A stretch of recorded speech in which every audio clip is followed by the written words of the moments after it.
नमस्कार प्रिय विद्यार्थियों। आज से हम शुरू कर रहे हैं अध्याय 8 वृत्त, चैप्टर 8 सर्कल। तो ये चैप्टर बहुत ही महत्वपूर्ण है आगे की कक्षाओं के लिए भी और अभी के लिए भी। और ये ज्योमेट्री को यदि आपने समझ लिया तो समझिए गणित समझना बहुत ही आसान हो जाएगा। तो इसलिए ज्योमेट्री पर विशेष ध्यान दीजिए और हम अच्छे से समझाने का प्रयास करते हैं। और इस चैप्टर को अच्छे से समझेंगे, बेसिक कॉन्सेप्ट जितनी भी प्रमेय हैं सब कुछ एक एक करके सीखेंगे और तब जा कर के हमें एक्सरसाइज अच्छे से समझ में आएगी बिना किसी हेजिटेशन के हम सवालों को हल कर पाएंगे। तो चलिए देख लेते हैं इस चैप्टर के बेसिक कॉन्सेप्ट। तो जी हाँ, और यदि आपको कोई समस्या है तो कमेंट ज़रूर करें, वीडियो में कमेंट करें, ठीक है। और वीडियो को लाइक कर दें और अपने दोस्तों को शेयर भी करें। तो ये हमारी इतनी रिक्वेस्ट है आपसे। तो देखिए, जैसा कि नाम है चैप्टर का वृत्त, तो सबसे पहले जान लेते हैं कि ये वृत्त होता क्या है। तो इसको समझते हैं। तो यहाँ पर हम मान लेते हैं जैसे कि ये हमारे बिंदु हो गए, ठीक। और क्या है, इन बिंदुओं को यदि हम एक तरीके से ऐसे एग्जैक्टली मिला देते हैं, ऐसे जिस समय मिला देंगे, ऐसे मिला दिया तो एक ये बन गया बिंदु पथ।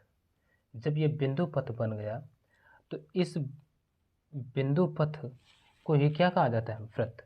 तो इसकी जो परिभाषा क्या होगी, अब एक ये बिंदु पथ जो है कहाँ से बना, इस निश्चित बिंदु से।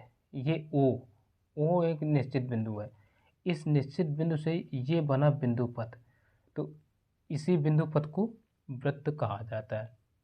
तो इसको परिभाषित अगर हम करें तो इसकी परिभाषा कुछ हम इस तरीके से लिख सकते हैं।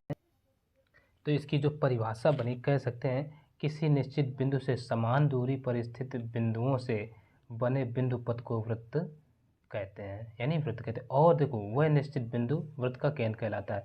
यानी अभी ये जो बिंदु थे यहाँ पर, इनको आपस में क्या किया गया, मिला दिया गया।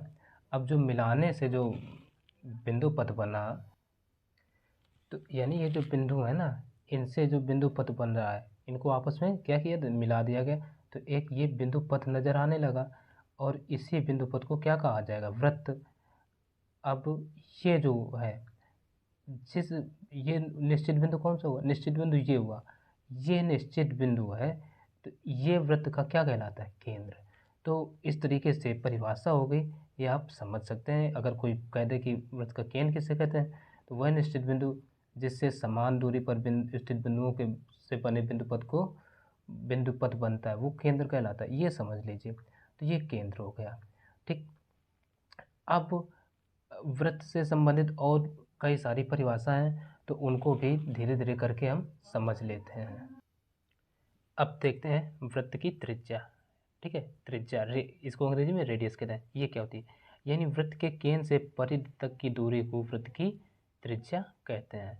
अब देखिए, इसको यूजुअली स्मॉल आर से प्रदर्शित किया जाता है। तो हमने स्मॉल आर बराबर लिख दिया त्रिज्या, ठीक है। ये जो यहाँ से यहाँ तक, ये देखो वृत्त का केंद्र हो गया ये, ठीक।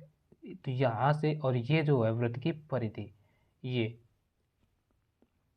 वृत्त की परिधि कहलाती है। तो यहाँ से यहाँ तक की दूरी को त्रिज्या कहा जाता है। तो आप चित्र से अच्छे से समझ सकते हैं, ठीक। तो अब देखो, एक शब्द आया ये परिधि। तो परिधि क्या होती है, तो चलो इसको भी देख लेते हैं।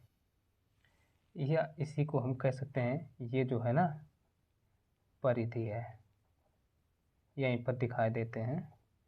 देखो परिधि के, देखो यहाँ से अगर इसकी मापी जाए, जितनी भी माप आएगी वो माप क्या कहलाती है, परिधि। यानी चारों ओर की माप, या इसी को दूसरे शब्दों में परिमाप भी कहा जाता है।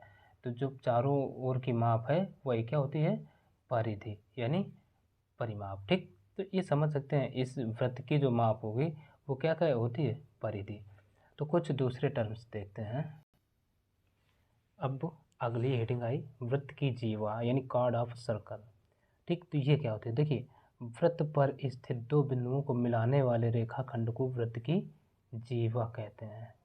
यानी क्या है, वृत्त पर स्थित दो बिंदु, यानी वृत्त पर दो बिंदु कौन हो गए, एक ये ए हो गया और ये बी हो गया, ठीक। इनको मिलाने वाला रेखाखंड, रेखाखंड कौन हो गया, ये ए बी, ये रेखाखंड हो गया। तो इसी को क्या कहा जाता है, जीवा, ठीक। तो ये समझ लीजिए जीवा हो गई, ठीक।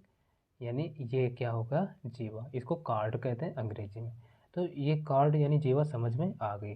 चलो कुछ और देख लेते हैं। तो अब देखते हैं छेदक रेखा, यानी छेदक रेखा क्या होती है। तो ये देखिए कह रहा है, एक रेखा जो वृत्त को दो बिंदुओं पर काटती है वृत्त की छेदक रेखा कहलाती है। अब जैसे यहाँ पर हमने एक ये चित्र बनाया, इसमें वृत्त का केंद्र क्या है, ओ है। अब एक कोई ये रेखा है, एल, एल नाम दे दिया। जब किसी रेखा को एक अक्षर से नाम देते हैं तो उसको स्मॉल लेटर में लिखते हैं, इस तरीके से हमने नाम दे दिया एल, ठीक है। तो एल यहाँ पर एक छेदक रेखा हो गई। तो और ए और बी बिंदु दो बिंदु पर काट रही है, तो ये क्या हो गई, छेदक रेखा। देखो जीवा केवल वृत्त पर स्थित दो बिंदुओं को मिलाता है, ठीक है, जबकि ये वृत्त को छेदते हुए भेदते हुए बाहर निकल जाती है दोनों ओर से, तो ये कहलाती है छेदक रेखा। तो आशा ये चीज़ समझ में आ गई होगी। तो कुछ टर्म एक आध और देख लेते हैं आगे। तो अब बात करते हैं स्पर्श रेखा की, यानी टेंजेंट की। ये क्या होती है, देखिए यहाँ पर क्या है, कह रहे वह इस रेखा जो वृत्त को एक बिंदु पर स्पर्श करती है वृत्त की स्पर्श रेखा कहलाती है। यानी जैसे ये एक हमारा क्या है, वृत्त है, वृत्त पर एक स्थित देखो ये बिंदु पी है, यानी एक रेखा ए बी खींची इस तरीके से जो कि वृत्त को पी बिंदु पर स्पर्श करे, केवल पी पर करे और कहीं नहीं कर रही है, तो ये क्या हुई, वृत्त की स्पर्श रेखा। तो आशा ये चीज़ समझ में आई होगी, ठीक। और हाँ, जिस बिंदु पर स्पर्श करती है तो वह स्पर्श बिंदु कहलाता है, यानी पॉइंट ऑफ कांटेक्ट। अब जैसे पी बिंदु पर स्पर्श कर रही है रेखा, तो ये पी जो है ना, ये स्पर्श बिंदु कहलाएगा, यानी पॉइंट ऑफ कांटेक्ट। तो आशा है ये चीज़ें समझ में आई होंगी, ठीक है। आगे के जो वीडियो होंगे उसमें हम आपको अब इससे इस चैप्टर से रिलेटेड जितने भी थ्योरम्स हैं वो प्रूव करवाएंगे। तो इस वीडियो को ज़्यादा से ज़्यादा लाइक करें और अपने दोस्तों को भी शेयर करें, और अपना एक बहुमूल्य कीमती कमेंट ज़रूर करें, जिससे कि हम आगे की वीडियो और जल्दी से जल्दी बनाने का प्रयास करें। क्योंकि प्रमेय जो होंगी वो इतने महत्वपूर्ण हैं जो कि कई बार एग्ज़ाम्स में पूछी जाती हैं, और यदि उनको हम नहीं समझें तो आगे एक्सरसाइज को हल करना काफ़ी कठिन होगा। तो इसलिए जो भी प्रमेय हैं उनको ज़रूर समझें और हल करने का प्रयास करें। तो चलिए मिलते हैं फिर अगले वीडियो में, तब तक के लिए नमस्कार।